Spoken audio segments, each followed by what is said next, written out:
the more assertive and the less assertive, is I think what you're talking about.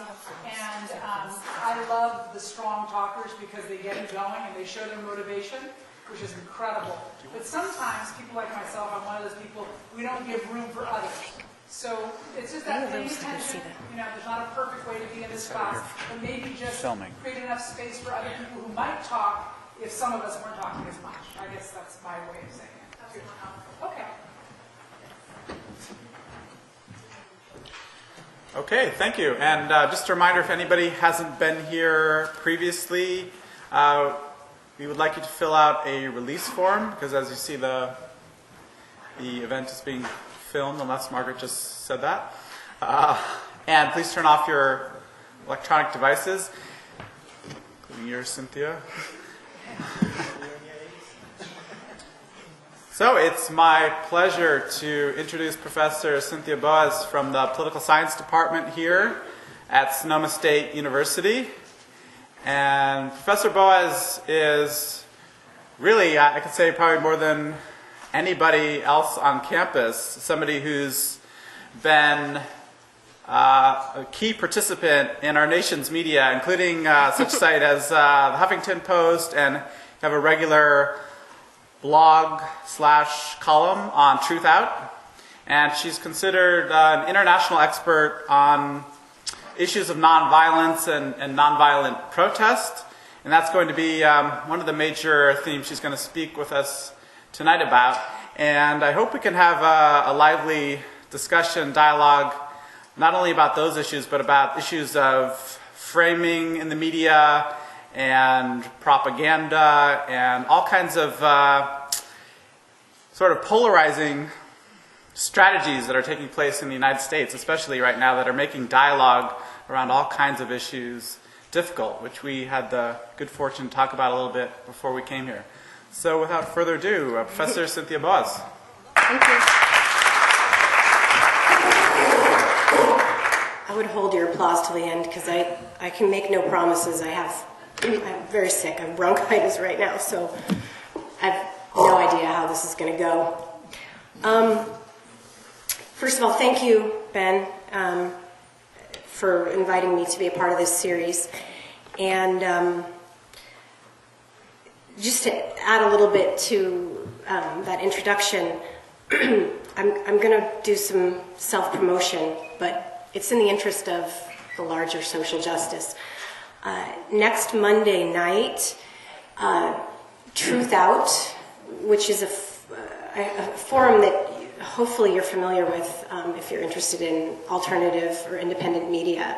Truthout.org is a independent news and commentary site, mostly with progressive contributors. Anyway, Truth Out and the Marin Peace and Justice Coalition are co-sponsoring an event called Organizing for Democracy. And the key speakers will be George Lakoff, Norman Solomon, and through some horrible accident, me. So we're gonna talk about strategies that progressives can use to create and affect constructive, positive change. So my guess is that Norman Solomon will talk about some of his critiques of the current presidential administration and foreign policy issues, and I think Lakoff will talk about the questions of framing and messaging and some of the cognitive issues that I'm going to talk about a little bit today. And then I'm actually going to talk about strategic nonviolent action and how progressives can organize more constructively into a coherent, hopefully effective movement. So, sorry, that was awkward. So that'll be, that's Monday night, 7 p.m. at the San Rafael Community Center, and I would love to see you guys there. So as Ben mentioned, my major area of interest in my work is in the field of nonviolent struggles. Sometimes I call it nonviolent action or civil resistance. And my interest in this particular topic, how media covers nonviolent struggles and nonviolent movements, was really peaked in the fall of 2007, when you might remember Buddhist monks were rising up, protesting, pouring out onto the streets of Rangoon and Mandalay and other cities in Burma against that military junta's severe repression. And for a few weeks there, for the first time in more than 20 years, that country, Burma, was in the news. And I had a student at the time in a class on nonviolent movements who, as I later came to find out, he let me wait for several weeks into the semester to reveal this, but he had been an active member of the leadership of the 1988 uprising in Burma, had spent 7 years in prison there for his activities in the movement, escaped to Thailand, where he was part of the armed resistance with the militant Marxists on the Thai border for 7 years, and then eventually made his way to the United States, where he decided to study nonviolence, and he ended up in my class. So he was in my class as all of these events were going on, and as it turned out, he was still in communication with a lot of the activists inside of Burma, and would get information from them, give it to me. I would write about it, publish it in various venues, and then the world would get a little bit of information from about what was actually happening inside that country, which is one of the most, probably the most, with the exception of North Korea, closed countries in the world. And it is almost impossible to get information in or out of Burma. Besides myself, I noticed very few people giving commentary or analysis on what was actually happening inside that country in terms of the movement. I saw CNN and other media outlets showing footage that had come from people's cell phones and smuggled out of the country of monks being beaten and crowds being cracked down on. But there was very little context or real discussion about what had provoked all of this and what it meant and how to understand it in the bigger picture. So I was paying a lot of attention to what media was getting right about that story, and as it turned out, I was also paying a lot of attention, in fact, more attention to what media was getting wrong, which was almost everything. So this is how my interest in this topic emerged, by actually participating in an effort to reframe or conceptualize topics and phenomena that very few people have a genuine understanding of. And I gotta tell you, it's an uphill battle when you're one lone voice amongst tens of thousands of media. So the first question I want to ask you, before I really dive into the critical analysis of media coverage, is what do you know about nonviolent struggles, and what are your impressions of nonviolent movements? Where have they happened recently? When do you think they occur? Under what circumstances do they succeed? Do they have any requirements for success? I mean, what are your, if you could brainstorm a couple of general impressions that you have of, you want to call it civil resistance or nonviolent struggles, what do you think of when I say that? Can you speak up? Gandhi, yeah, perfect. Specifically, what do you think about, can you turn that into a sentence? Turn Gandhi into a sentence. Well, I know he inspired, a lot of Martin Luther King's philosophy on nonviolent protest. So he kind of marks a significant, he's a significant person that kind of represents nonviolent struggles, because through that he was able to really push the British I'm glad that you have that context. You should all have that context, that all contemporary successful nonviolent struggles, and many unsuccessful ones as well, have their roots in Gandhian, not just principles of nonviolence, but Gandhian strategy. And it's such a simple, and I don't mean this to insult you because that was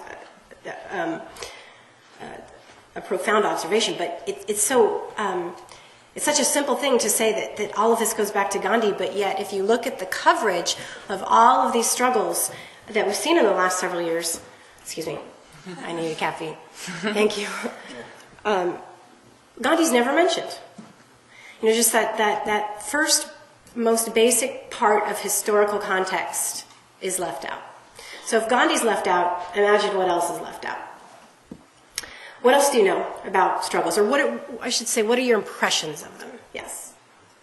I was just going to say that I think, in a way, political elections are nonviolent struggles. The transition of power between presidents was something unseen until the United States had its first election from George Washington to have. That's an interesting perspective, and I don't think I disagree with that. Except that in the contemporary era, when I talk about nonviolent struggles, I'm thinking of things that are phenomena that are outside of the mainstream political institutions. But you're absolutely correct that in many places in the world, in the last, just in the last decade, elections were used as the galvanizing issue for and means by which movements press their demands and ultimately change the system for the population. So places like Chile, Poland, Serbia, South Africa, those are all places where elections actually served as the focal point around which these movements were organized. So, so another good example of context. So you were all much more sophisticated as a media audience than most. The usual, was there a hand? Sorry. The usual assumption is that when nonviolent struggles succeed, it's accidental. That they're the exceptions rather than the rule, and that nonviolent action consists of a series of big protests and rallies and marches and maybe a couple of other visible strategies that people can see and participate in, and then either the system collapses or the change results or it doesn't, and that's it. But there's very little understanding amongst even journalists that are covering international phenomena on a daily basis that successful nonviolent action is the result of a very carefully strategized, planned, tactically coherent, and highly disciplined movement over a long period of time. So, the usual impression on the part of students is that, or anybody, is that nonviolent action is when people show up in a city square somewhere and hold a bunch of signs and scream until the leader decides to leave or not. Yes. I think what comes into effect is like the laws of power, because the people who sit in power are organized, and that's how they will stay in power, and if people become organized, they learn that they actually have power within themselves to do something. Creating that nonviolent act really builds up for it, because when people rally, all you're really doing is just stimulating the economy, you're moving people from point A to point B. So what you need to do is have really a good way to change things. For instance, I'm part of REPA, Reform Immigration for America, and what we're doing is we're pushing the legislature and congressmen to see how immigration is the new reform for immigration, and really pushing that on them to see that happening. Well, I'm glad that you mentioned power, because and you're not just talking about power, you're talking about empowerment. And that gets at the heart of what I'm talking about today. So let me move on. I always take much longer than I think I'm going to, so I apologize for that. So nonviolent action, sometimes you can call it strategic nonviolent conflict, civil resistance. I'm going to use these terms interchangeably.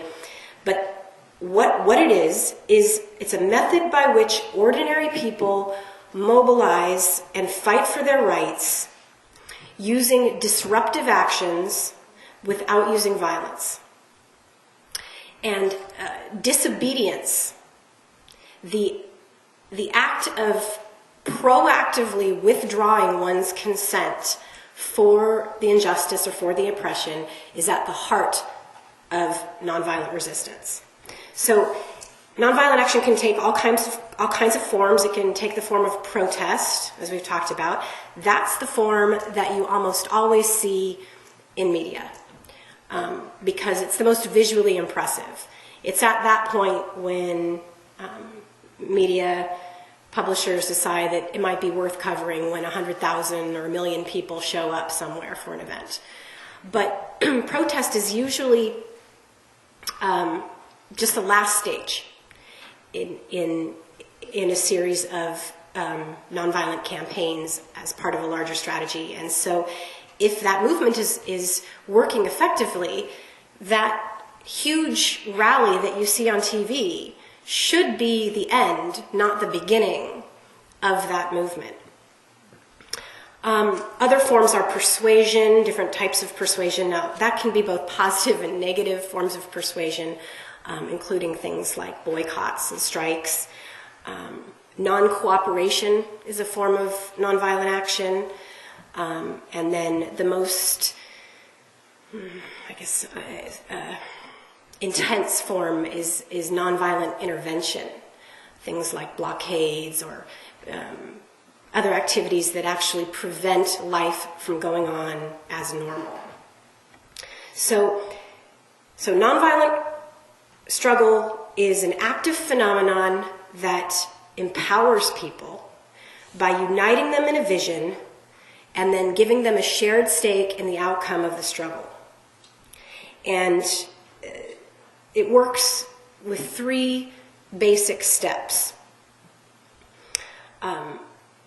First of all, through strategic nonviolent action, a broad-based civic movement drives up the cost of repression, and that can work in both a literal sense, actually make repression costly in a resources or economic sense, and it can also be in a slightly more metaphorical sense by making it unpopular. And by driving up the cost of repression, then the movement reduces the economic and political support that an oppressor needs in order to keep control. When the people deprive that ruler of their consent, it reduces the ruler's power. And as I mentioned a second ago, the act of simply refusing to be complicit in the lie, whatever that lie is, like the United States has the greatest healthcare system in the world. The act of refusing to be complicit in that, to accept that, can be extraordinarily effective in beginning the process of resisting oppression or injustice. And then finally, once the system's own defenders begin to doubt whether it can survive, and by defenders, in the nonviolent world, we sometimes call these things the pillars of support, the institutions, groups, organizations that allow the injustice to stay in place. Usually security forces, military, police. Actually, usually police are the last to go because they're paid. But it can include businesses, universities, media, courts, and many other kinds of institutions. So once individuals within those pillars begin to doubt the viability of the system, the balance of power shifts to those using civilian-based resistance. And then the movement and its methods' legitimacy increases, opening up political space for genuine democracy. Okay. Now, what I just said is a basic Nonviolent Action 101 primer that everybody in media should have memorized.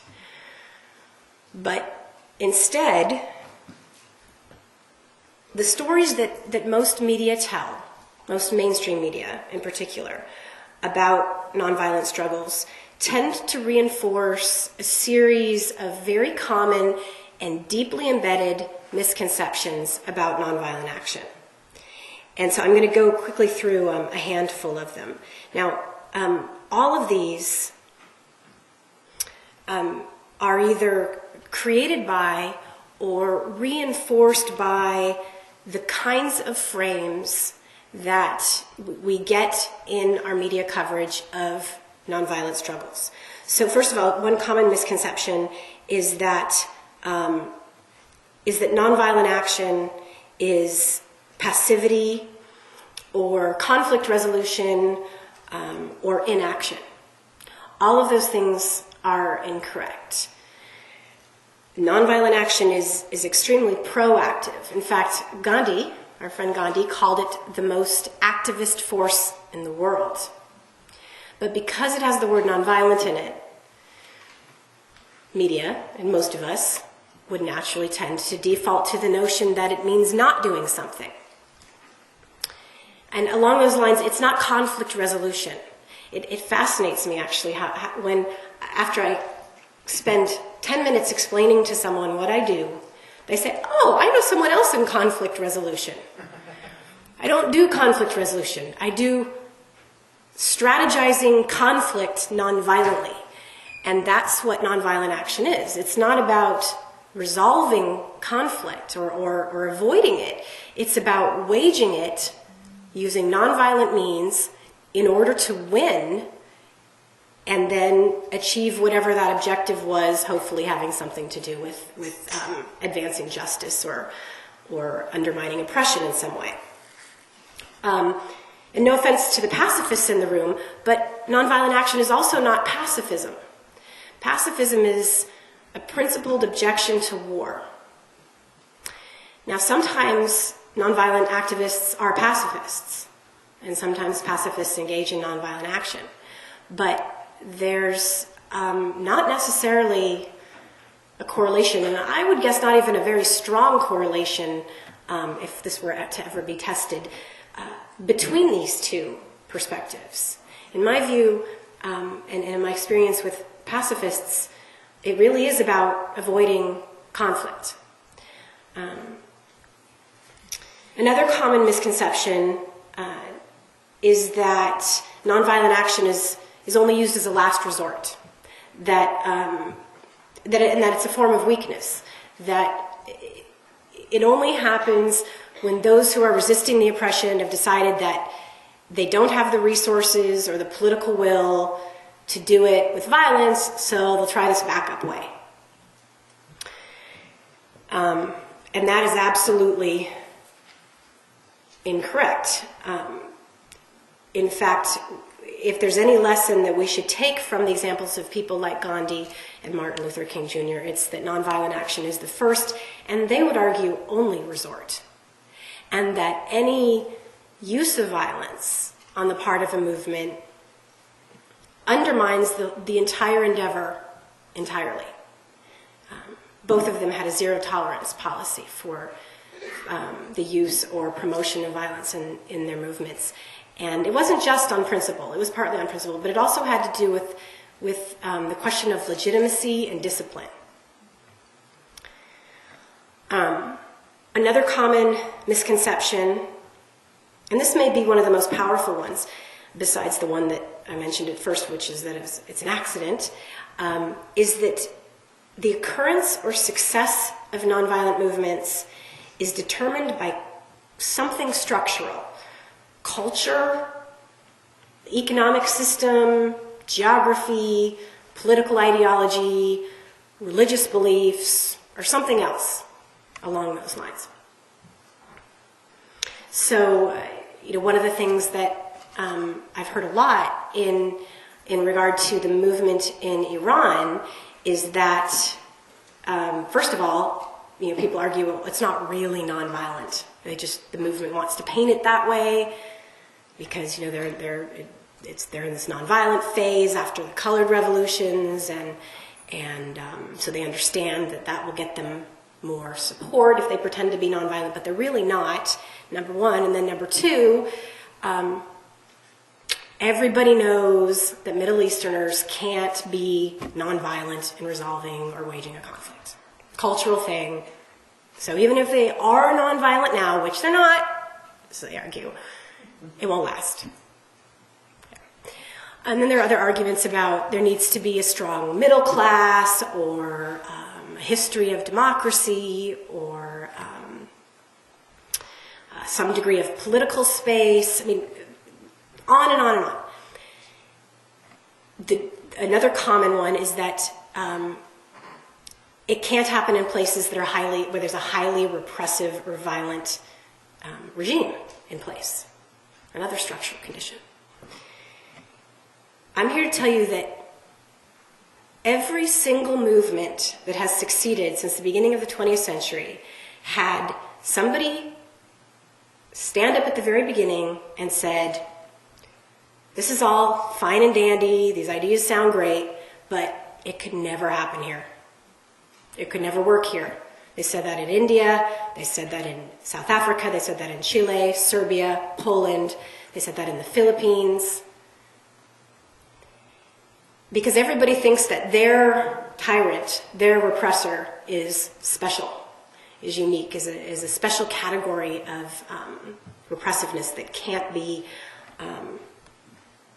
addressed through nonviolent means. And likewise, we reinforce that misconception when we assume that the more violence that's used against a nonviolent movement, the less successful they are, when in fact, as I'll get to in a little more detail in a minute, but the more violence you see being used against a nonviolent movement, the more repressive a regime is against a movement, the more you can take that as a sign that the regime is threatened by what that movement is doing. So there are several other misconceptions here, and I got to move on because I just looked at the time. I was going to plan on being done by now, so I got to move through these. But number of other misconceptions, and I think it would be useful to go through and examine some of your own perceptions of struggles and when they succeed and why. And then consider how valid they are and how closely they correspond to empirical reality.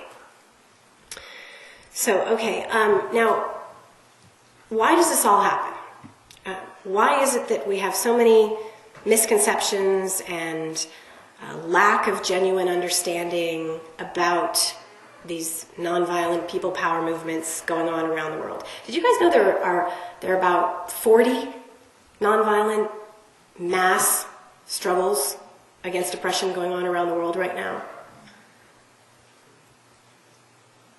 Not just in Burma and Iran, the two cases I'm going to talk about. They're going on in Pakistan and Palestine and Egypt and Cuba and Vietnam and Venezuela, Lebanon, Colombia, Mexico, India. I mean, these are just a few cases off the top of my head. Oh, East Timor, West Papua, Belarus. Anyway, so how does this happen? Why do you guys not know about this? Okay. Let me talk for a second about framing. I know that some of you read the George Lakoff piece that I recommended prior to today's presentation. George Lakoff, cognitive linguist at UC Berkeley, is probably the prominent scholar on cognitive linguistics and cognitive science and how language shapes our own understanding of ourselves and our reality out there. His work is excellent. And his work is all about this thing called framing. Just show me that you're awake. Can anybody tell me what a media frame is?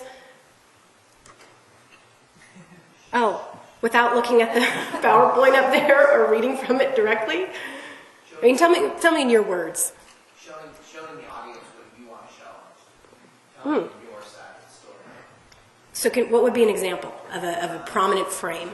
Well, we had a session about a month or two back, and it was on the Middle East. I'm not sure which country it was, but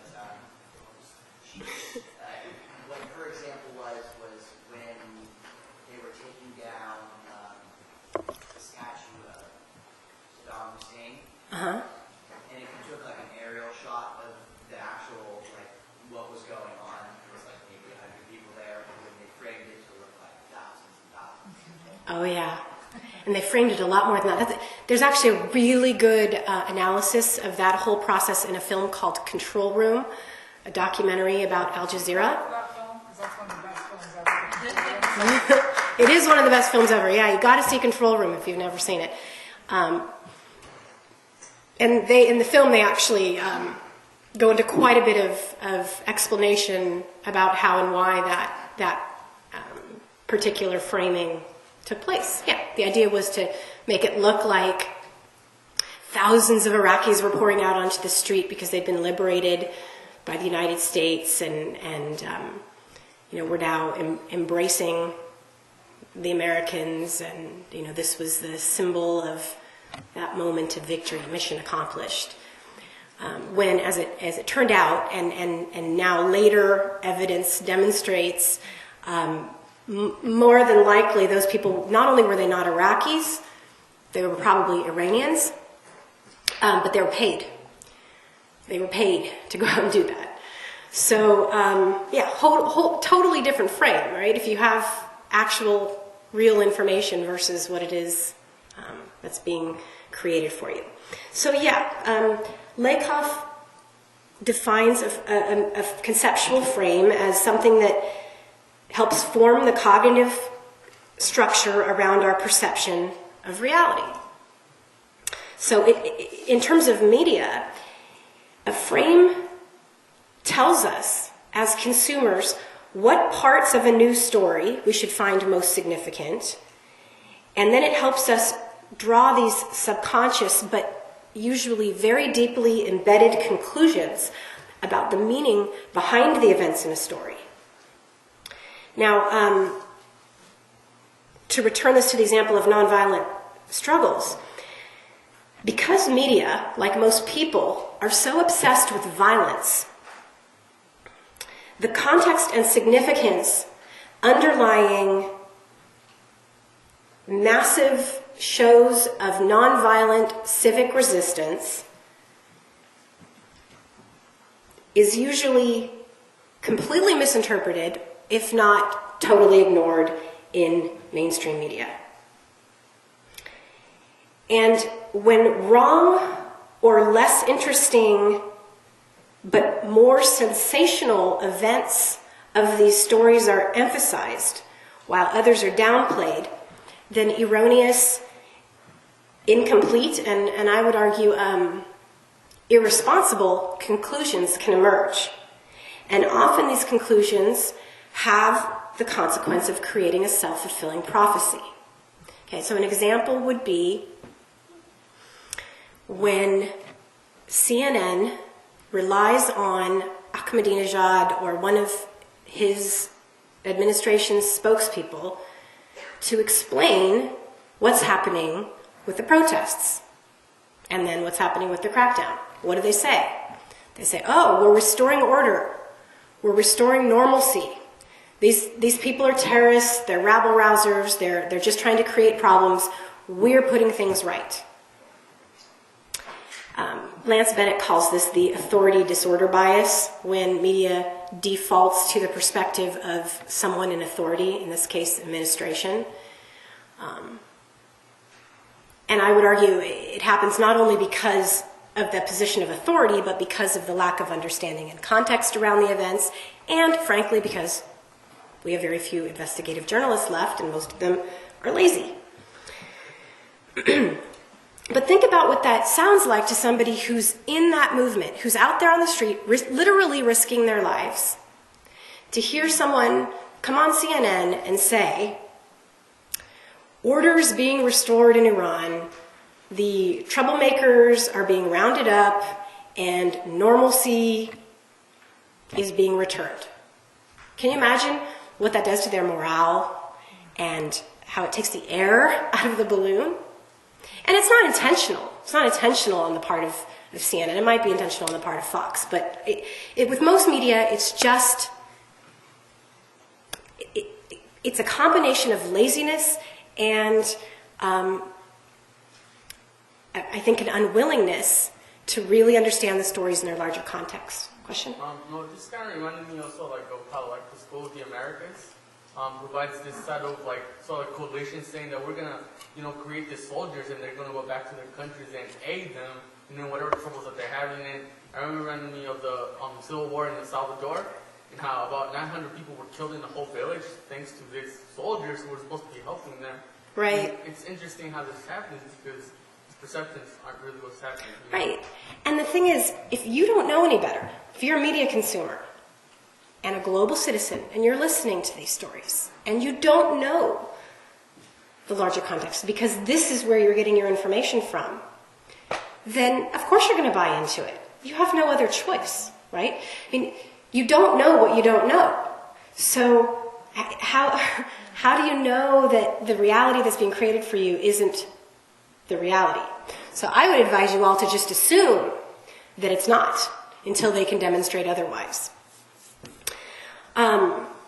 So just to really quickly continue, let me wrap up with the framing thing. So last summer when Iranian pro-democracy activists turned on CNN and then saw a streaming headline that said something to the effect of Ahmadinejad victorious in Iranian elections, or that referred to Mousavi as the defeated challenger, then they're led to conclude that the regime's attempt at what, frankly, if I'm going to speak truthfully, was a coup, succeeded. That will in turn, understandably, dampen their enthusiasm and morale, which may cause some in the movement to give up their resistance altogether and just go home. Or, worst case scenario, it may cause others to turn to violent means, a last desperate resort to fight back. So there is something almost sinister potentially in this irresponsibility. Now, media frames are consciously manufactured, without a doubt. Witness anything on Fox News. Okay? But the major culprit outside of that particular media venue is the inability or unwillingness of reporters to engage in serious, investigative, or assiduous on-the-ground reporting. And as I mentioned a second ago, when in doubt, where information is sparse or of questionable veracity, government sources are the ones that media tend to default to, even if those governments are tyrannical, dictatorial, and known to be just big fat liars. So this can be extraordinarily frustrating for members of a nonviolent struggle who, in addition to everything else that they're doing, find themselves in the midst of an uprising, having to try and unspin erroneous media coverage coming from all directions. Okay, a couple of other types of media bias. There really dozens, but I'm just focusing on 4 here. The second one I want to mention is what's called fragmentation. The fragmentation bias involves covering the story in isolated seemingly unrelated pieces. So at worst, a story will be completely removed of its political or historical context. Virtually all the stories coming from Iran last summer were fragmented. They suggested pandemonium. They suggested isolated acts of extremist political violence. And they suggested a regime struggling to normalize the situation. And when you take all of them together across time, and especially with the corresponding photographs, these smaller stories paint a picture of a country in chaos, prone to violent theocratic extremism and awash in repression from all sides. Now, each of those bits, when taken out of context, might have a tad of veracity, but the reality is much richer and more potentially encouraging for observers of nonviolent struggles. The Green Revolution, which, by the way, is ongoing, not that you would know it, unless you're on Twitter. If you're on Twitter, you know it. It's not just a series of ad hoc protests against political theft. It's a story of widespread resistance to ongoing oppression. And here's the key point, and I want to make this about every nonviolent struggle and crackdown that has ever been covered and that ever will be covered. It's not the violence and repression that is most interesting about the news coming from Iran or Burma or anywhere else like that. It is that people continue to resist despite the repression and violence. And that's the angle you never get.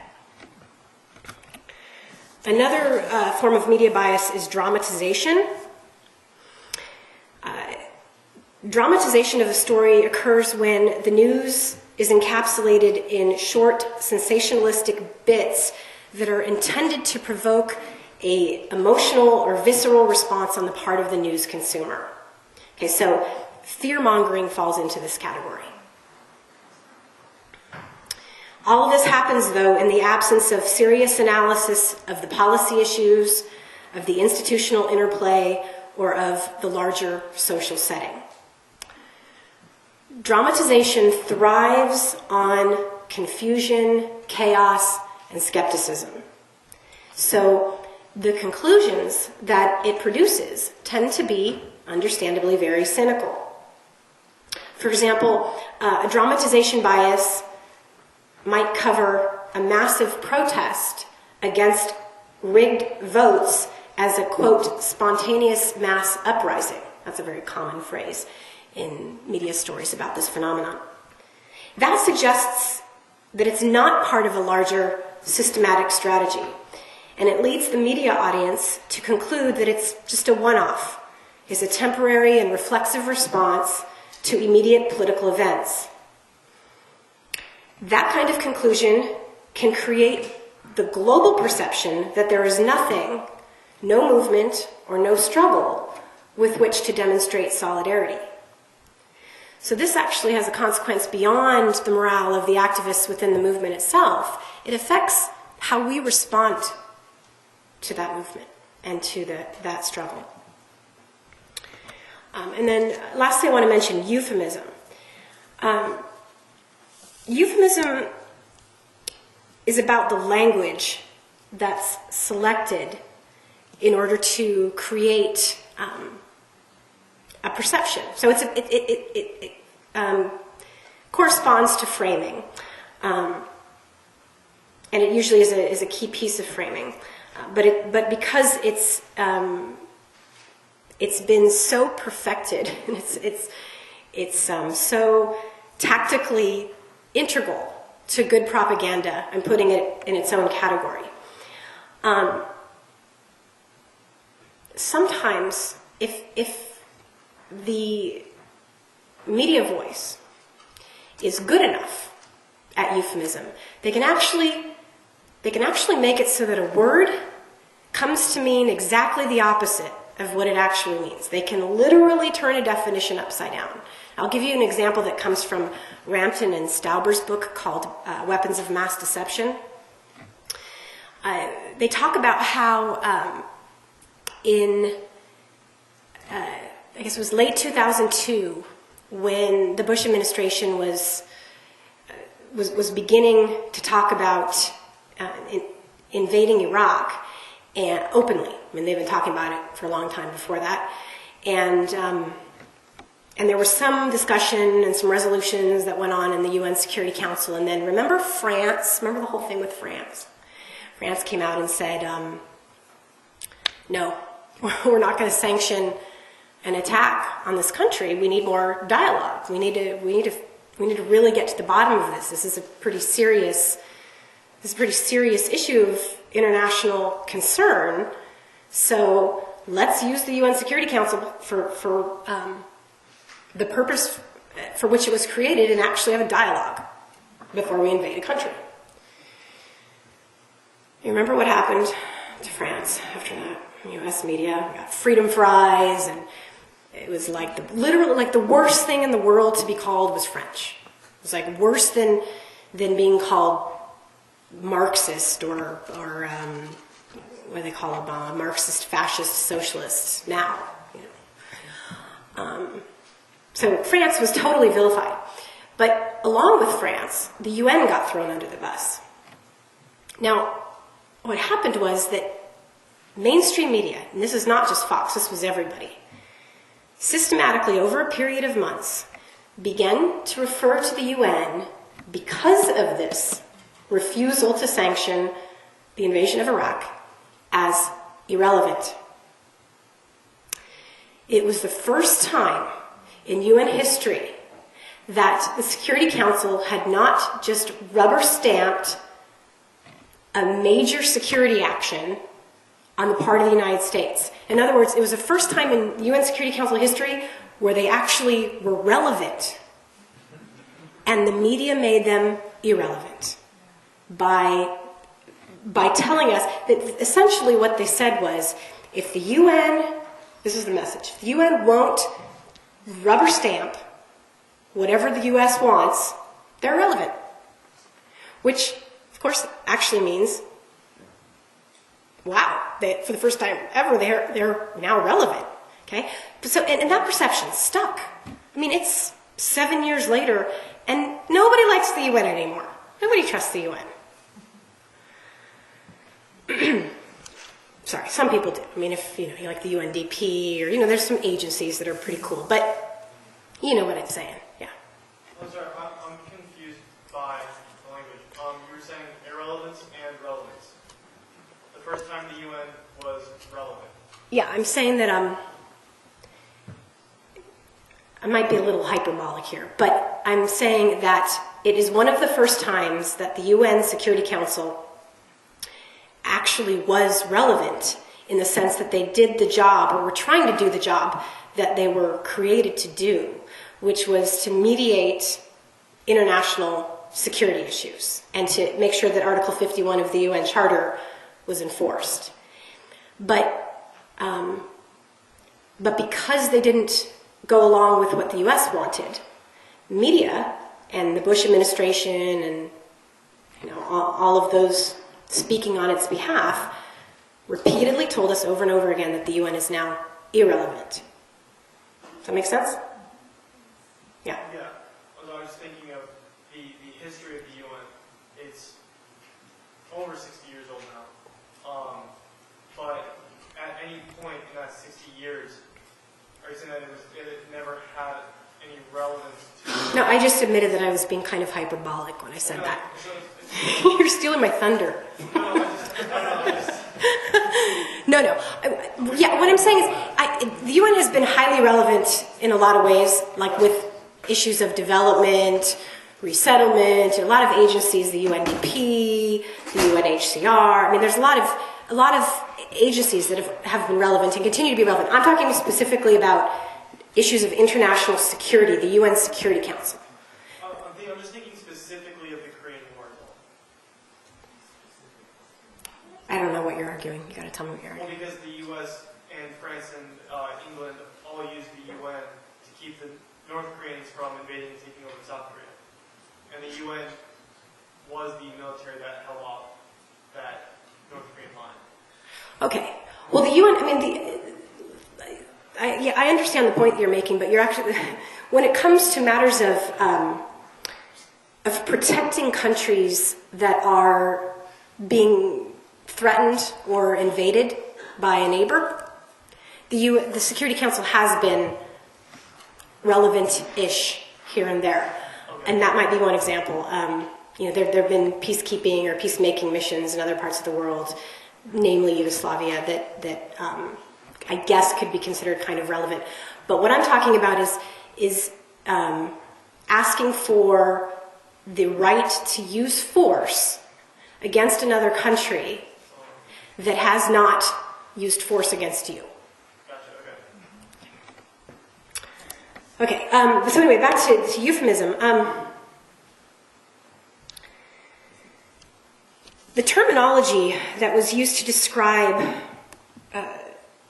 what was happening in Iran last summer, the images of thousands of people on the streets, often erroneously connoted improvised and anarchic action, when in fact, most of the movement itself, although not necessarily the regime opponent, was strategic, organized, and disciplined. So, for example, there was a headline, I remember, next to a photo of a massive demonstration in Tehran on the MSNBC website on one particular day.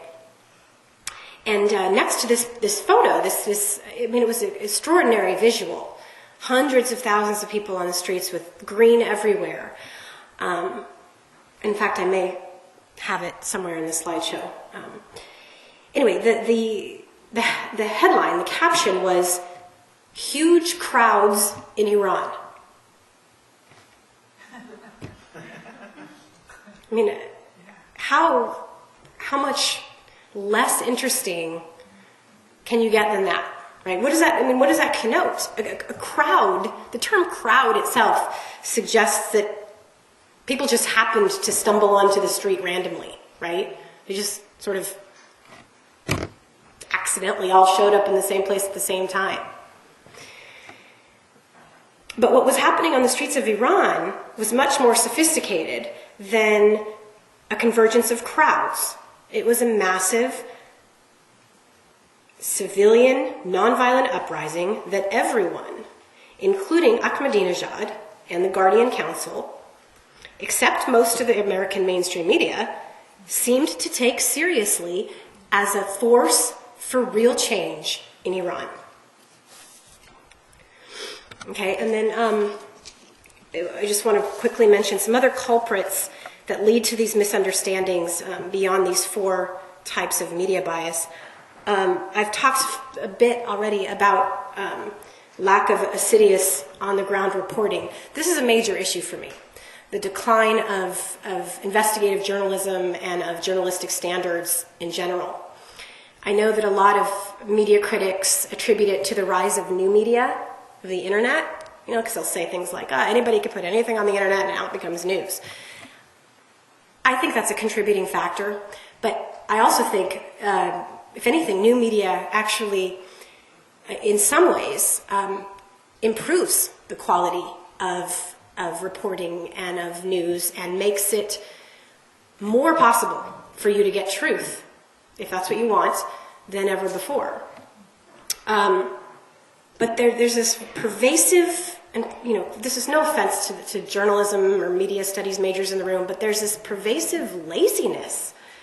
I could name five investigative journalists. I mean, I think there's five maybe serious investigative journalists in the world right now. I could name them on one hand, and the best is Greg Palast. I mean, but there's very few. Why is that? What's happened to media? There's also this general lack of understanding of the subject matter and expertise. And this is interesting because it's kind of like, it's like a feedback loop. the reason you don't get good understanding and knowledge on nonviolent struggles is because nobody knows what they're talking about. The reason nobody knows what they're talking about is because nobody has any good information or knowledge on nonviolent struggles, right? So we need more experts in the fields to come and give analysis and commentary, not the same generic 5 people, Bill Kristol and James Carville and whoever else talking about every issue under the sun. Which also relates to the next one, which is a lack of a grasp of the larger context of issues. And I don't even know, I wrote this and then I thought about it more, and I don't even know if it's a lack of a grasp as much as it is a disinterest in a larger context. It's more about what's happening at the moment, the short-term, sensationalistic, dramatic, exciting stuff. I mean, how else do you explain the fact that the 10 out of the 10 most popular shows on television right now are reality shows, which are as unreal as you could possibly get. Another film I want to put a plug in for if you've never seen, Network. Everybody in this room should watch Network. And it will creep you out to know that it was made 34 years ago, because it essentially predicts the rise of the media climate and the reality shows we have today. It's very Orwellian. I was going to show you a couple clips, CNN clips on coverage of Iran and Burma, but of course, like always, I prattled on way too long, so I'm not going to do that. But what I will ask you to do is, if this is a subject of interest to you, to go yourself to YouTube or any of those other centralized video sites and look at the history, trace the history of coverage of these different struggles, and look at the language that is being used to describe them, look at how media analysts are talking about what's happening and the meaning behind it. Look at these frames and see what you can discover. The larger consequences of this. What did I write? Oh, dominant frames. Sorry. All right. So these are the lessons. These are the primary wrong conclusions that we draw because of all of these different types of media bias and assumptions that are made. Number one, that repression or violence is more interesting or important than resistance. Number two, that violence or the use of force is a more powerful way of waging a conflict than nonviolent means. Number three, there's this inherent assumption in all of this that power is top-down rather than bottom-up. Otherwise, why default to a tyrannical government's perspective? It's because there's that inherent authority idea built in. So it's the idea that power is something that happens to you, comes from the top down rather than something that you create with other people that comes from the bottom up. There's also an inherent assumption that power is monolithic rather than pluralistic. And then there's also an assumption that conflict is bad, that what we need to do is resolve the conflict. Now, if you look at all of these different frames together, and I'm sure I'm missing some, but just think about these 5 together. You think about the larger picture that paints. It paints a picture that victories for nonviolent movements are unusual accidents of history, that really there's nothing that people can do to make them happen or not happen except pray or cross your fingers or whatever you do for karma. And that what happens is that it's not in the hands of people, but in the hands of the oppressor. Those frames reinforce the interests of the very oppressors that people who seek justice are trying to defeat. So they're disempowering. Look at those. I mean, none of those say anything positive or constructive or empowering about people or democracy. Okay, so what can we do? How can conscious global citizens and media consumers counter these and other disempowering frames? Okay, how can you be a better media consumer? These are just a handful of things, but I'll be very interested to hear your additional suggestions. Number one, hold media accountable. Okay, so that can take a lot of different forms, but you might think that you as one individual person don't have the ability to make any impact on what CNN does or Fox does or whoever does, but that's not necessarily true. And as I mentioned before, withdrawing your consent, stopping or undercutting the bottom line, stopping your complicity in these erroneous frames and assumptions is key.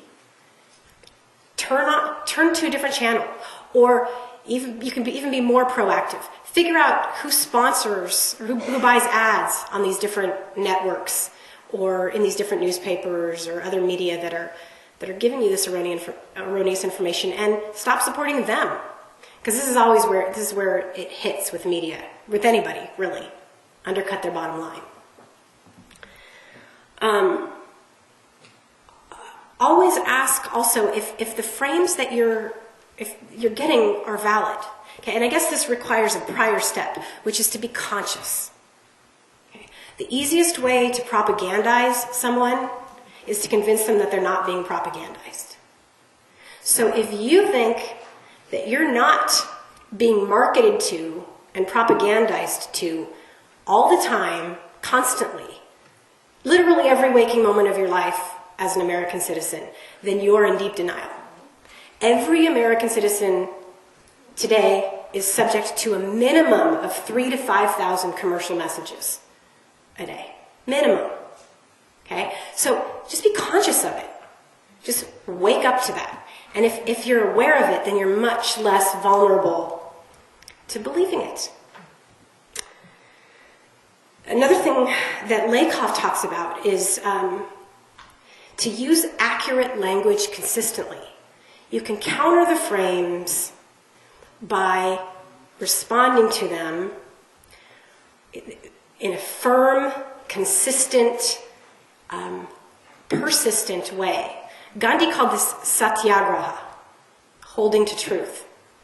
Okay? Regardless of what your philosophical or mystical beliefs are, there is, I can attest, something to be said for adhering to truth. People cave in. When someone who is engaging in satyagraha goes up against, I don't know, Bill O'Reilly or Glenn Beck or whoever, crazy proponents of untruth, those guys, they cave in. There's no reason for them to start screaming and engaging in ad hominem attacks or cutting the mic and all these other tactics that they do. They only do that because they've already lost. So, it's a cliche, but it's about speaking your truth clearly and firmly. I think that comes from Desiderata. But it's important. Like when media says the UN is irrelevant, you say, no, they're relevant. And you repeat that. And then the last thing I'll mention is the key role of citizen journalism. This is where all of you really have a potential to get involved. New media has made it possible for pretty much anybody to be a journalist. And as I said before, that doesn't mean they're all good. Most of them aren't. But there are some. There are some bloggers out there who are more popular than the most popular people on the 24-hour cable networks. And why is that? Because they give good, real, truthful information, they give context, and they give serious analysis, and they do it repeatedly. They're reliable. And sometimes these citizen journalists, bloggers, tweeters, whatever you want to call them, are the most authentic and most journalistically valid sources. Like, think about what they call the Twitter revolution. That's what they call the Green Revolution in Iran sometimes. what happened was mainstream media was telling one story, CNN, New York Times, Fox, whoever, because they were listening to Ahmadinejad, and then 500,000 people on Twitter were telling a totally different story. Independent sources saying the same thing. That is veracity. That counters that regime's propaganda. So new media scares the hell out of oppressors for this reason. That's why Burmese government, North Korean government, Chinese government, they've all cut off access to the internet for their citizens. Blogging, photojournalism. I have a friend in India. She is illiterate, but she's a photojournalist. And she takes pictures. She covers members of the land reform movement in northern India. And then she posts them on a blog. And that's how that story is told, through these pictures. But otherwise, these are stories that would never get out there. And then lastly, I'll mention the role of video journalism. If you've never seen the documentary Burma VJ, it stands for Burma Video Journalist, you've got to see that. You can watch it for free on YouTube. It's 10-minute clips. But it shows you the power and also the danger of engaging in citizen journalism in a place like Burma where there's a nonviolent struggle going on against a highly brutal regime. But even though it's extremely horrifying and in some ways depressing to watch, there's also something very empowering in knowing that it's possible to challenge these regimes this way. So let me conclude with this note. The stories from Iran, Burma, Honduras, and elsewhere over the last couple of years are not stories about successful repression, nor are they stories about the obvious cultural preferences of Iranians, Burmese, Hondurans, or whoever else, for autocracy.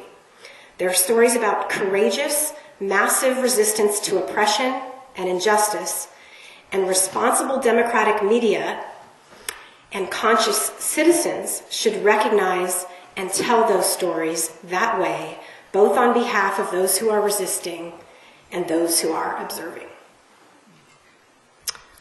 Thanks.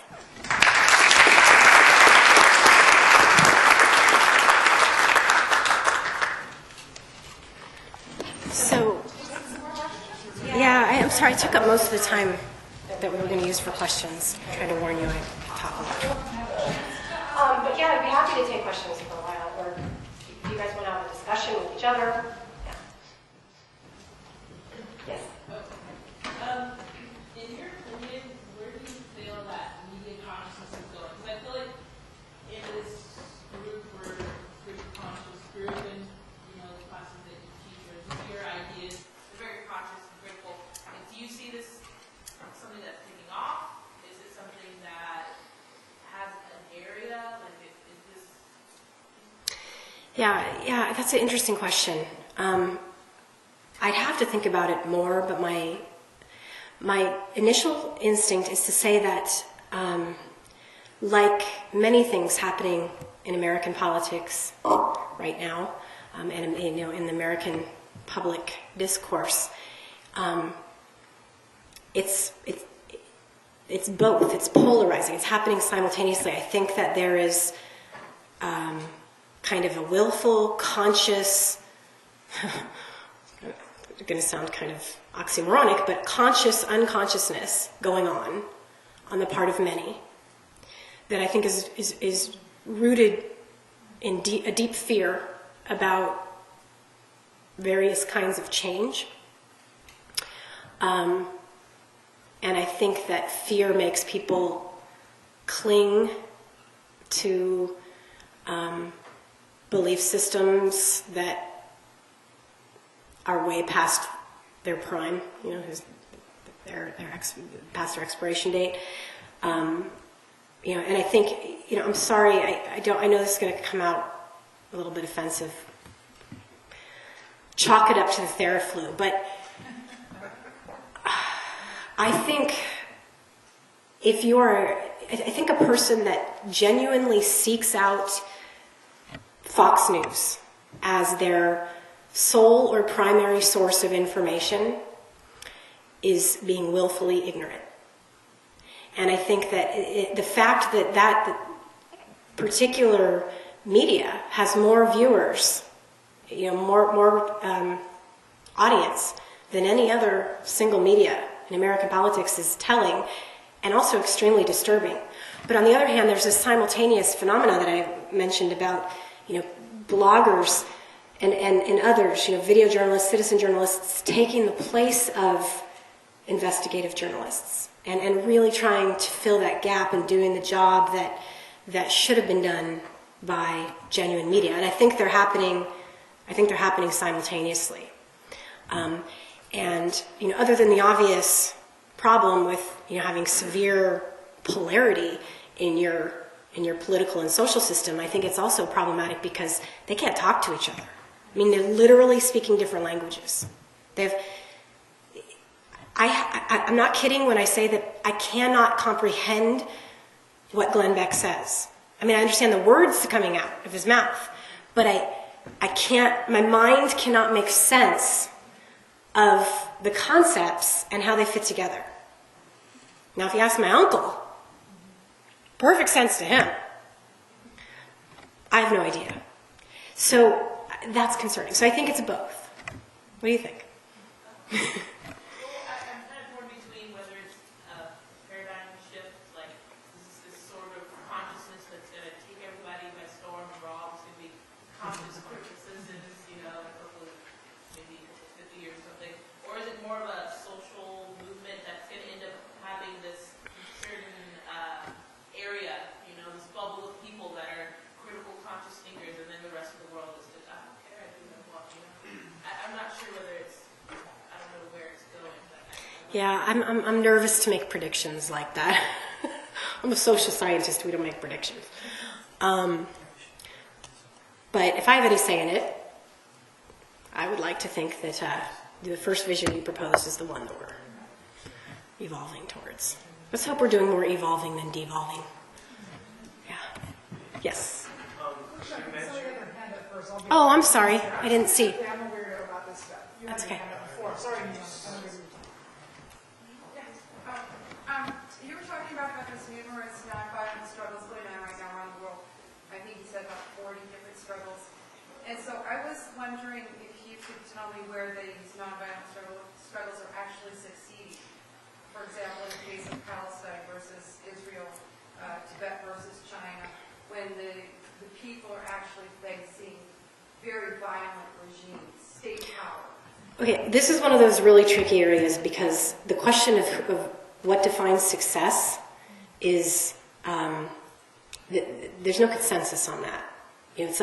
So my view, I guess you could say I have a glass half full view on this. My view is that until a movement is clearly defeated, it's succeeding. So, movements in Tibet and some of the other places you just mentioned, Palestine, have met with severe repression and serious blows to their morale. But there are also a number of extremely devoted activists with a profound spiritual will to continue resisting in both of those cases and all of the other ones that I've mentioned. I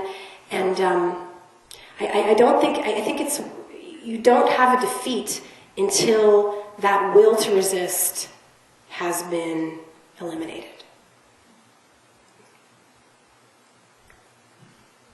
I'm sorry, I can't give you a better answer than that because some of the members in that movement would tell you that they're succeeding and others would tell you that they're failing. Some observers would tell you they're succeeding, others would tell you that they're failing. I'm sorry, it depends on the criteria of what defines success.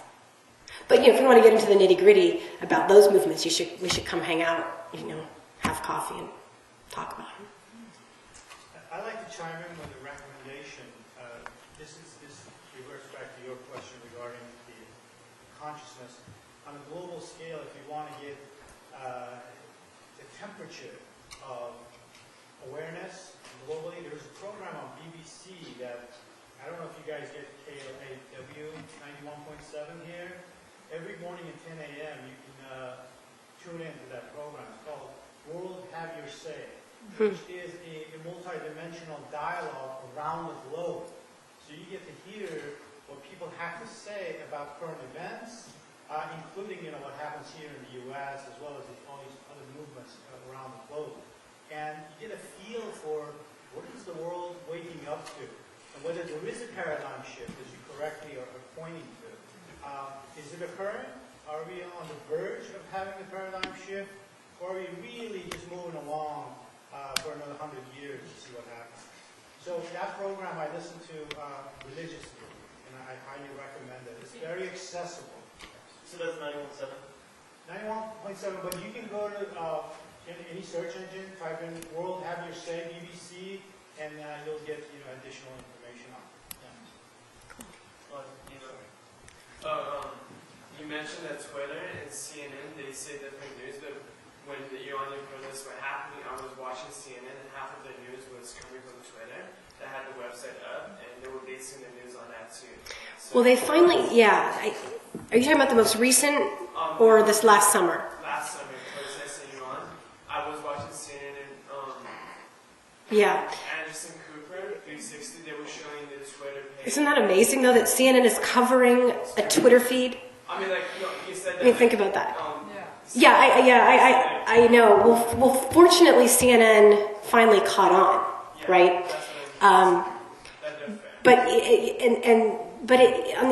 There's still problems with it because it ultimately makes them look kind of ridiculous, right? That their news is a Twitter feed. It's because And in Iran, they cut, there was no media in Iran because they were restricted. The Right. government didn't allow anyone from the UN or anything, anywhere Europe to come to Iran. So the Iranians living in Iran, they were saying what's happening in Iran on Twitter. That's why they were. I know, and I love them for that. Because the Iranians themselves kept that movement alive and kept that story in the news. If it weren't for them doing that, it would have fallen out of the news as soon as the violence disappeared from the screen. They're still doing that. Yeah. If you remember, Michael Jackson died, and then Iran used went off to CNN. But Yeah, they're still tweeting. They're still doing it right now. There's a hashtag. There's actually two. One hashtag is Iran, and the other is Iran election. And you type those in, and there's 1,000 tweets an hour still today. My family members in Iran, they're doing the same thing too. So I'm Iranian myself. So. They're going to win eventually. When we're talking about nonviolent struggle, I see the whole world as dialogue, right? So I see nonviolent struggle is what happens in dialogue with others. And it's a struggle. It's a struggle to share our ideas and our different ways of being together and who does all that. So it just was the first time I thought that in a way that is a nonviolent struggle, dialogue, and actually sharing time and listening, respecting and learning and developing and being self-aware and all of that. And it's a struggle. There's nothing harder for me, at least in my life, raise children and have serious conversation with people who are from completely different backgrounds and value systems and all of that. It's hard. It's always tough. And it has that little brimming of violence when somebody says something that's taboo to your value system. There's almost an emotional. Yeah. We have together. Yeah. Anyway, That's interesting. Yeah, I like the Rosenberg's work in nonviolent communication. He gives a lot of good strategies for dealing with that. Conflict resolution. It's not conflict resolution. We're not coming to dialogue to agree with each other necessarily. Right. Yeah. I mean, exactly. That's not what we're trying to do. Yeah, that's a good point. I think unfortunately we're out of time. Let's take a vote. Thank you.